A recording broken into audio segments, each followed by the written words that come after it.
বাংলাদেশের একটা গ্রামে একটা ভয়ঙ্কর জায়গা আছে যার নাম ফয়েজ লেক। দিনে এই জায়গাটা যতটা সুন্দর, রাত হলে ঠিক ততটাই ভয়ানক হয়ে ওঠে।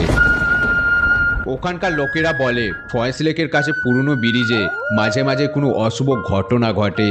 কেউ কেউ তো আবার ওখানে গভীর রাতে কালো ছায়া পর্যন্ত দেখেছে। আর ছায়াটাকে যখন দেখা যায় তখন চারপাশে পুরো শোনা যায় ভয়ঙ্কর ভয়ঙ্কর কান্নার আওয়াজ। অনেকেই বলে রাতে যারা একা একা ফয়েজ লেকের দিকে যায় তারা নাকি হঠাৎ করে রাস্তা হারিয়ে ফেলে। মনে হয় কেউ যেন পেছন থেকে ডাকছে, আর যদি কেউ সেই ডাকে সাড়া দেয় তাহলে সে আর ঠিকঠাক রাস্তা খুঁজে পায় না। মানে গুরু, এই ভূতটা কিছুটা সুন্দরবনে আলিয়া ভূতের মতো। তোমরা যারা আলিয়া ভূতের ভিডিওটি দেখোনি, আমার পেজে আছে বা ইউটিউব চ্যানেলে আছে, তোমরা গিয়ে দেখে এসো। ওখানকার মানুষের বিশ্বাস অনুযায়ী ফয়েজ লেক শুধুমাত্র একটা লেক না, এটা নাকি এমন একটা জায়গা যেখানে অশুভ শক্তিরা আজও অস্তিত্ব তাদের বজায় রেখেছে।